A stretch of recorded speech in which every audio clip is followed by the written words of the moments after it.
Hi, everybody. It's Wednesday, and welcome back. Glad to have you with us on this 13th day of February. A quick reminder, guys, Valentine's Day is tomorrow. With that said, that's actually going to be a focal point of much in tomorrow's edition of the Syersville Independent, but I'll tell you more about that in a little bit later on. I'll also tell you more about the consistently inconsistent weather pattern that we have got. We have sun and snow and showers all in there, and more chances of snow and showers than sun. Just a continually active pattern with a wintry aspect to it, to say the very least. More details in just a few moments. More details on the accident that I'm sure many of you are very well aware of by now, that left three McGough County High School students very fortunate in the end. But black ice caught a lot of folks off guard this morning, and they were one, or some. With that said, a quick update on the racing season on a local level. We've got a great fish story, a great biscuit story for you as well that I'm very pleased to share real quickly. Since I had a moment, I threw in the 57th District Tournament schedule again for you.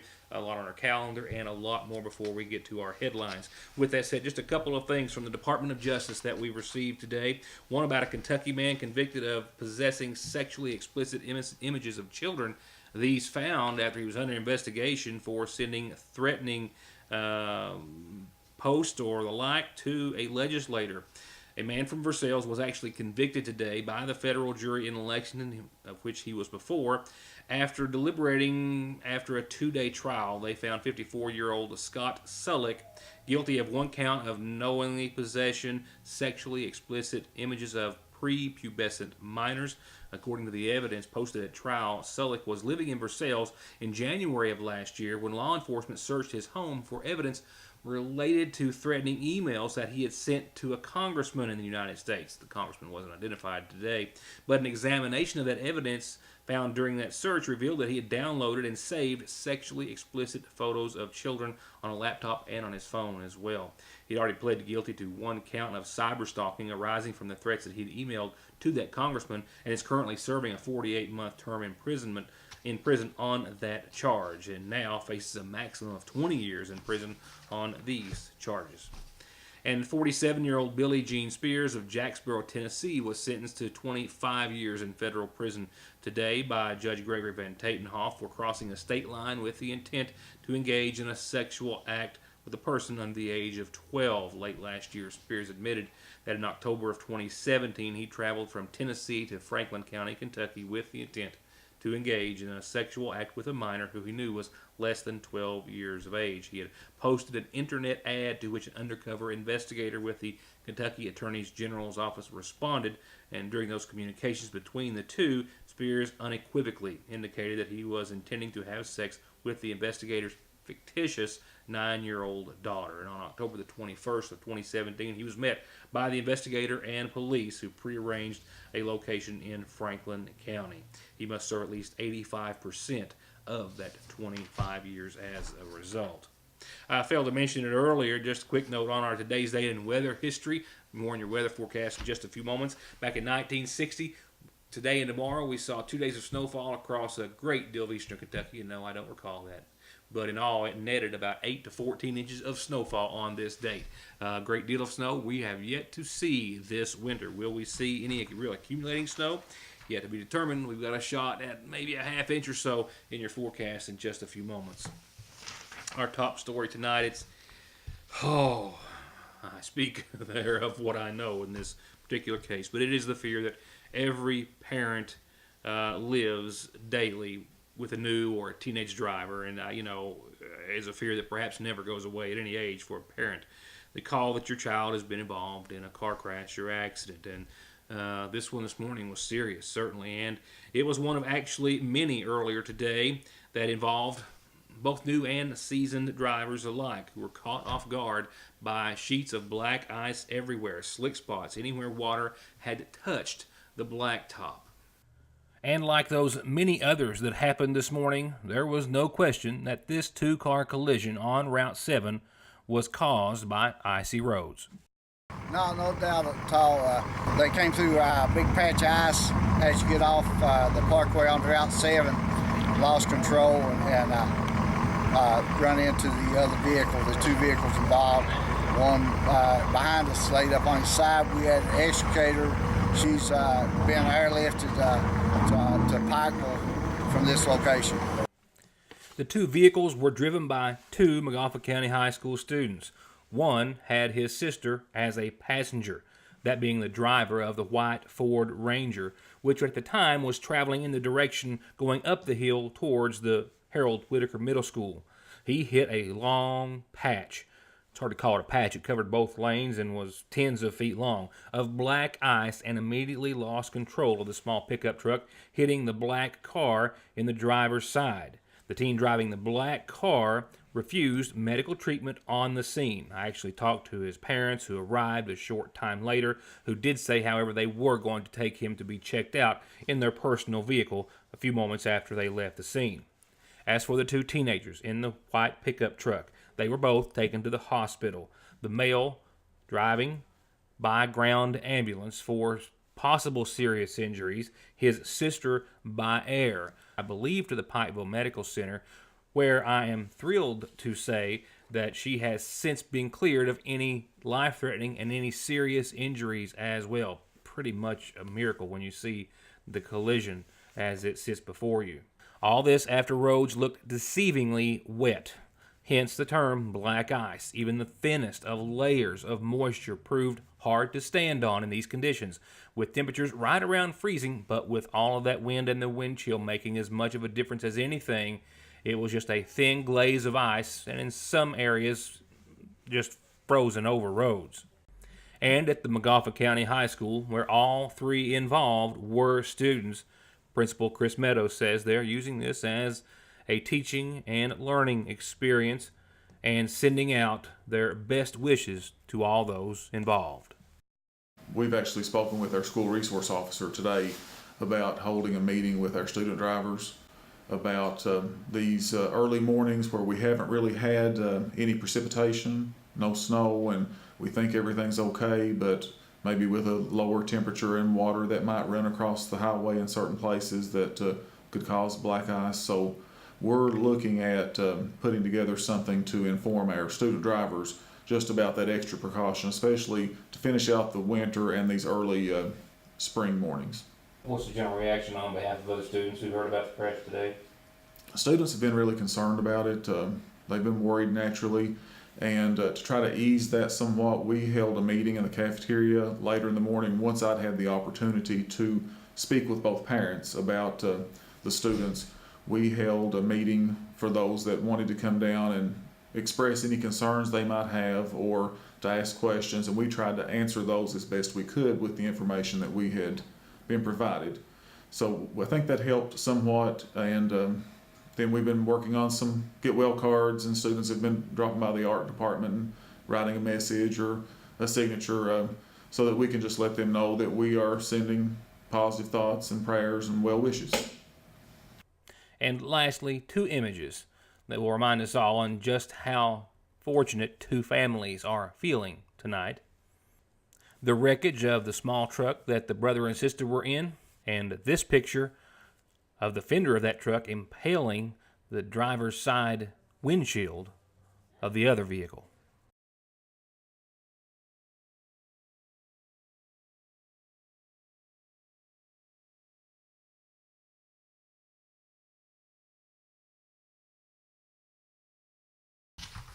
And I can't help but recalling a rule that Carter Connolly is usually the first to pass along here on the program.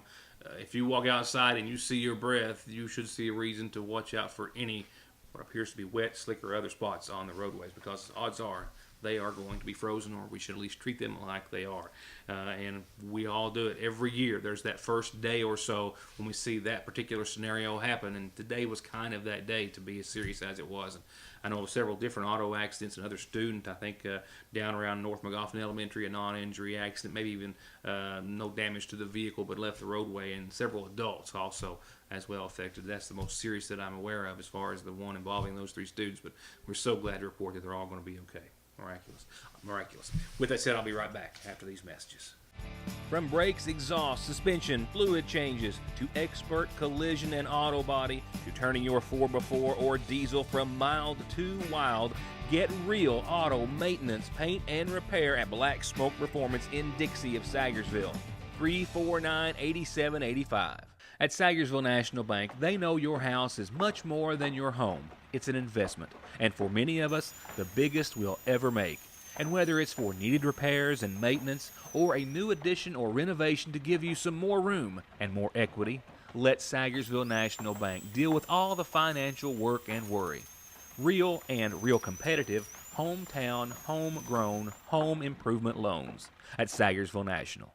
Check out the newest arrivals at Gateway Motors, like this '06 twin-turbo V8 all-wheel drive Range Rover, this '06 Jeep Commander full-size trail-rated luxury, this '05 GMC Yukon with third-row heated seats loaded up, and they've got an '08 Nissan Frontier four-wheel drive V6 automatic with only 122,000 miles.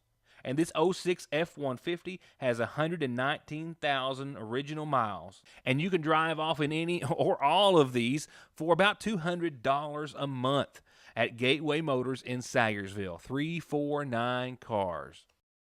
The flu and flu-like illnesses are widespread in Kentucky, and they're not going away anytime soon. So odds are, if you aren't or haven't been sick, you likely will be.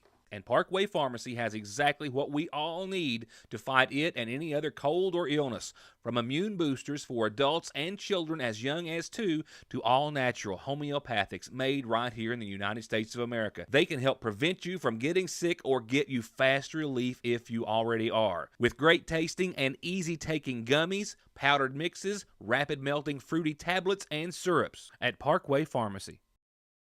If you've driven down the road, watched TV, or listened to the radio, you've seen or heard the ads for the sign and settle law firms. When I hear of someone settling their case for pennies on the dollar with these firms, it chills my soul. If you've been injured, it's all about the money. I'm attorney Jeff Lovely.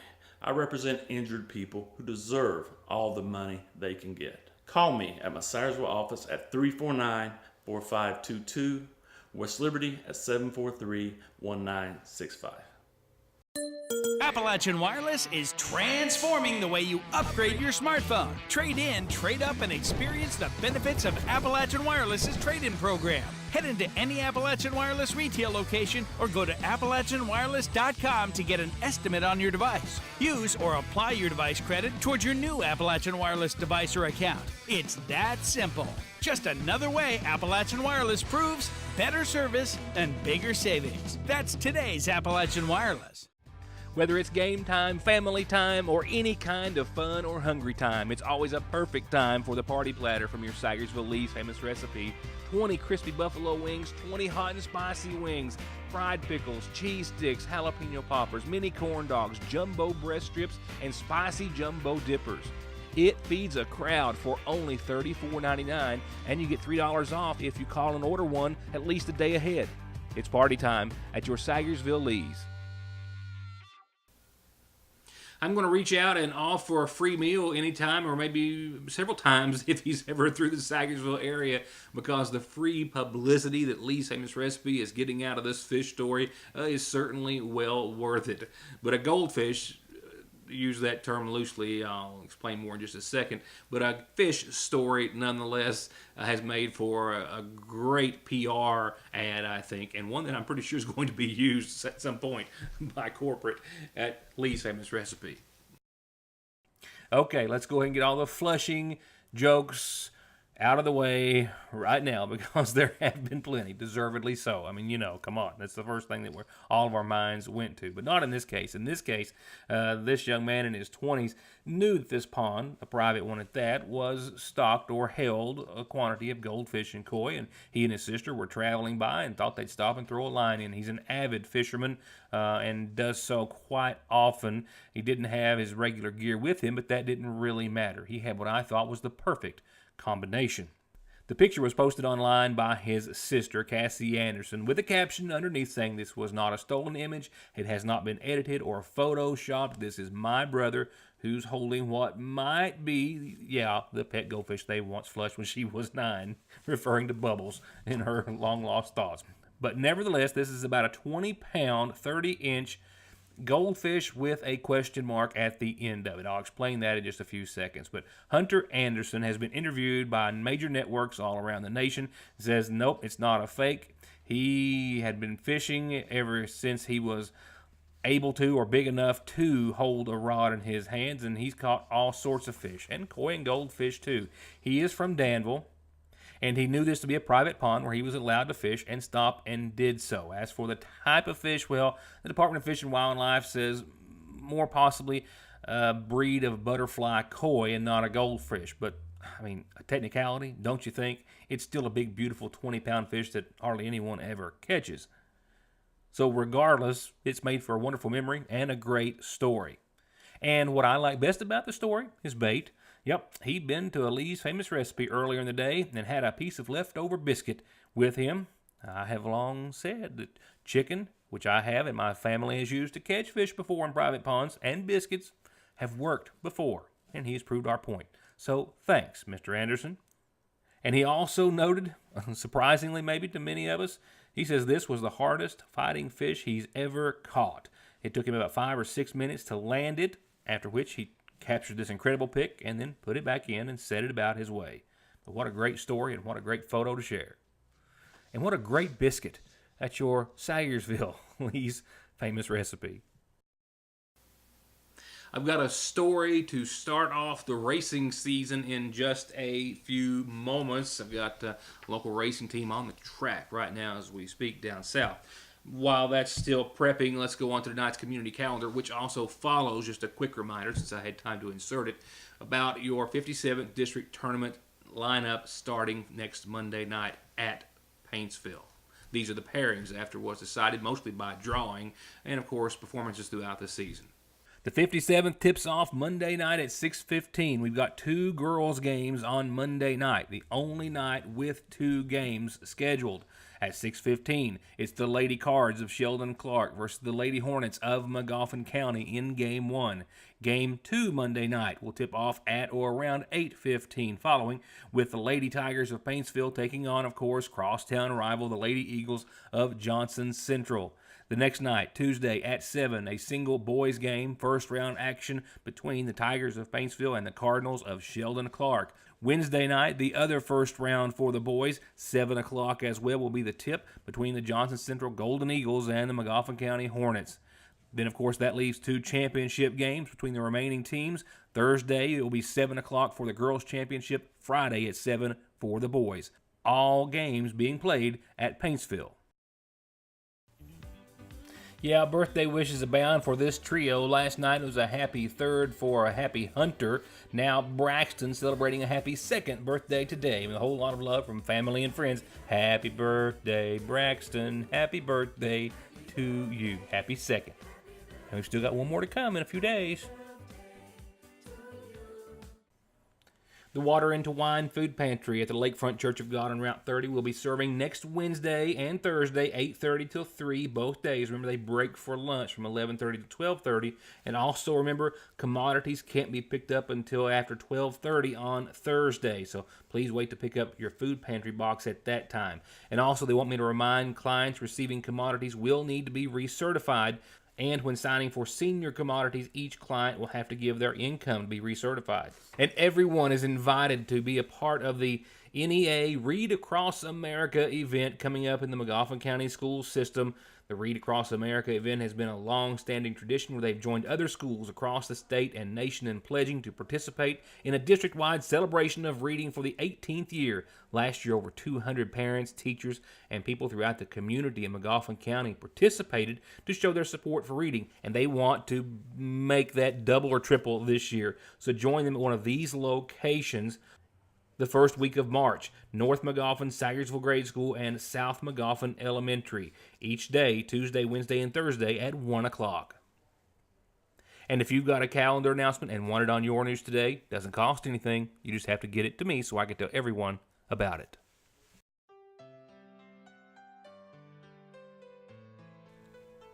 In funeral service announcements for this evening, 83-year-old Merlene Tackett of Sagersville passed away earlier on today's date. Merlene was the wife of Clayton Tackett, who preceded her in death, and I'm told that arrangements are being made in her honor at this hour and to be announced soon by the Magoffin County Funeral Home.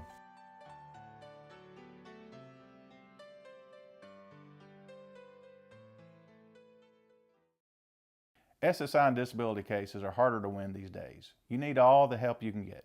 If the government has turned you down, I will not. Many factors are considered when a claim is being processed, like your age, education, physical, and mental disabling conditions. When it comes time to winning your disability case, you should not face a federal judge alone. You need an attorney who is experienced, determined, hardworking, knowledgeable, and dedicated to helping you win benefits that you deserve. If you need help with your SSI or disability case, call me, Donald Wayne McFarland, and let me go to work for you. Just in at Parkway Gun and Pawn, and everybody was eyeing this one. A lever action Adler Arms 410. And this Maverick over and under 12 gauge. Another over and under 12 gauge by TriStar. And if you're looking for something air-powered but still potent, this Ruger 22 caliber rifle will have you covered. And this Gamma 177 is just in stock. And they've got the latest in personal protection in all the calibers and in all the names and styles that you're looking for. And they won't last long at Parkway Gun and Pawn, 349 Pawn. Here's what's hot this week at your Sagersville ShopRite. Chicken leg quarters family packs 59 cents a pound. And strawberries 1 pound package is only $2.49. Little Debbie muffins 2 boxes $4. Bone-in pork sirloin roast, just 89 cents a pound. And Bar S hot dogs are just 69 cents a pack. And get 12 packs of Pepsi products, 3 for $11. Price is good only through Tuesday, February the 19th at your Sagersville Save-A-Lot. And be sure to check out their new website at savergroup.com. Heart disease. It's the leading cause of death for men and women, taking 1 of every 4 lives. And it's not just affecting older adults anymore. Obesity, high blood pressure, and smoking are causing heart disease in those as young as 35. But the good news is, it can often be prevented with good choices, like letting the professionals at Hope Family Medical Center help you manage and improve your condition. February is American Heart Month, and the providers at Hope are ready to help you with good choices, which are as simple as calling, coming in, or attending their chronic disease self-management program every Wednesday in February at the Lakefront Church of God. Big Sandy Healthcare and Hope Family Medical Center want you to love your heart. Don't drive or let your family drive in this or this before doing this. Stopping at Conley Tire in Staffordsville for brakes, oil, alignment, and of course, tires. Thousands of tires in stock every day to fit anything, with 6 months no interest financing and over 33 years of quality service with a smile. Conley Tire in Staffordsville.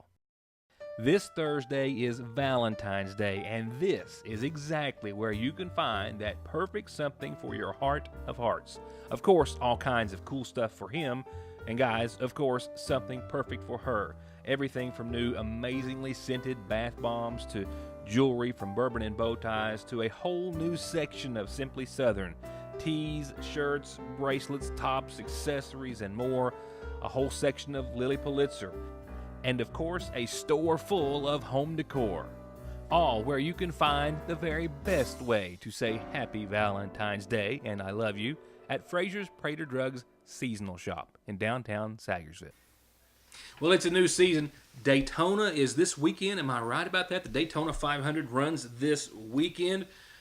I believe it's so, and I know so, that our local racing team, Connolly Racing, is in Georgia right now. They left earlier this week, and they're at the South Georgia Motorsports Complex, where they have been testing and tuning for first-round action to start tomorrow. And as we follow them each and every year, mostly with their silver car, but as of late, they've been running the red car a lot, and they've made changes to both as of late. More so late, the red car. They went down to South Georgia with a surprise for some of the other teams. Yeah, we always absolutely love to follow the Conleys and, of course, Eddie McCarty as well. They share the red car there that was Eddie's, and I think Martin's behind the wheel, and they wrench on it together, and it has become a family affair, an extended family affair, I think it's safe to say. And they're back at it this season after not taking off any of the winter. I mean, this is like food and air for these guys. And it shows. They've set world records that we've covered here on numerous occasions, and we're anxious to see where they go this year. They've got a couple of new setups. They went from a nitrous setup to a twin turbo in their silver car, and then, of course, the red car. Well, it's got a little surprise, too, for everyone at South Georgia. All these racers stay in touch and in contact, and Martin and Eddie had a little fun at their expense, letting them know, yep, just as soon as we get our nitrous bottles filled, we're headed your way. Even sharing a few pics of Martin packing the trailer with nitrous bottles in tow. No nitrous anymore. This is a monster Pro Charger, hence the stickers and decals on the side of the car that's making an unknown number of horsepower. I'm not privy to that information, but I am privy to this.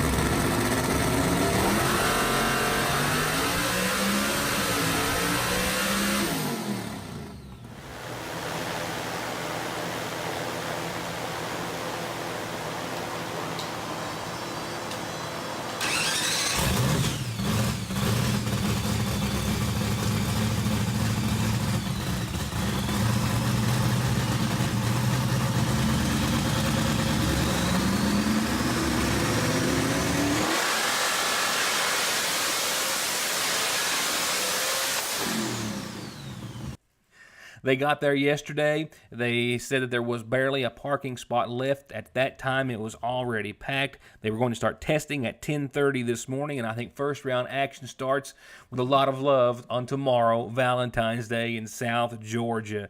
Lights Out 10 is ready to get underway. We'll let you know how it fares out for them. We wish them well and wish to have some killer videos to share with you very soon. Good luck to the Conley Racing Team and to Eddie. We wish you well.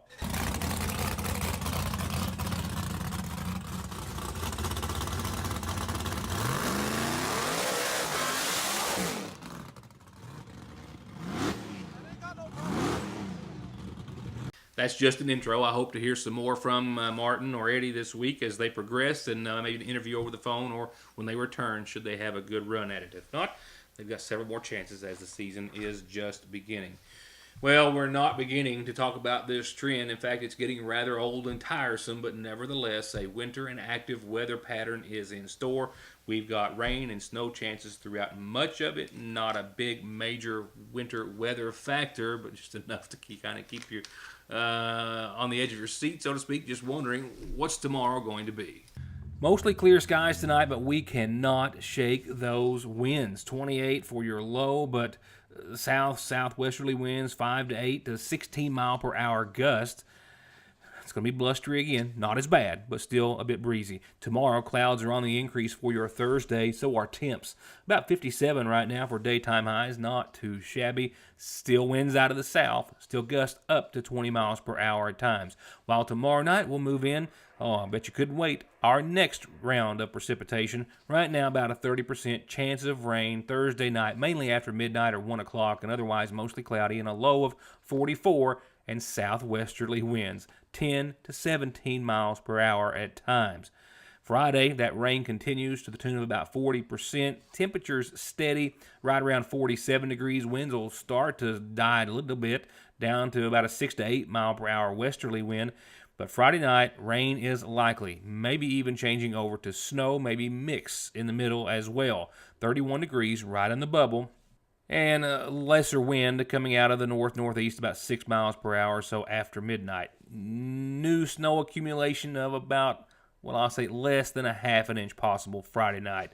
So certainly not a snow day for students on Saturday, but there is snow likely to continue up until around 11 o'clock and then maybe changing over to rain after we top out at around 40 degrees on your Saturday. We'll actually start to clear, clouds should start to give way, and we'll see mostly sunny skies by Saturday afternoon before another round of snow rolls in Saturday night. Mostly cloudy skies, a 50% chance of snow during the overnight, as we'll see about 31 degrees, and a wet Sunday follows with rain and snow likely. Rain on the back end, as we'll see about 48 degrees for daytime highs, and still a chance of rain, albeit 40%, but still a chance of rain, maybe changing over to some snow Sunday night. And yes, we'll start off Monday, which is Washington's birthday, with a still, albeit just 20%, but still a chance of some rain and snow in the AM. Otherwise, mostly cloudy and dry for a part of your Monday, with Monday night around 28 degrees. And then guess what? Yes, more rain and snow rolls in Tuesday. 45 degrees and 37 for your high and low, and rain likely midweek with a daytime high of 50. No break to this pattern inside. And before I say goodnight, let me say this. It's Wednesday, which means tomorrow is Thursday, which means you can get this week's edition of the Sagersville Independent starting bright and early. And this time around, it falls on Valentine's Day. And as such, Heather has been working very hard on a couple of very special love stories between a McGoffin County couple who've been around each other for a long time. And of course, we also, as you may have noticed, asked for love stories and the like to be submitted through social media, for many of which, as many as possible, we were going to print. More on the coal severance funds that surprisingly came to Eastern Kentucky counties, McGoffin County getting $40,000 and some dollars, and Heather has sat down with Judge Executive Matt Wireman to talk about what he can and is going to do with that extra money. That's an exclusive interview that I'm not even filled in upon yet, so be sure and check that out, as well as more as the former McGoffin County man indicted federally for sex-related crimes. More on the superintendents, including McGoffin counties, who went to the state capitol in an effort to try to encourage them to support rural Kentucky schools more than what they are, and a whole lot of other news and information. And on our old page, well, we went back to the 80s, where love was in full bloom, and over the course of a couple of years, well, they pulled out as many wedding announcements as they could. So we'll get to take you all back down memory lane if you fall into that timeline. With that said, I hope to take you back or bring you back for another edition of tomorrow of Your News Today on tomorrow night. So for now, thank you for watching. Happy early Valentine's Day, and we'll see you back here next time. Good night.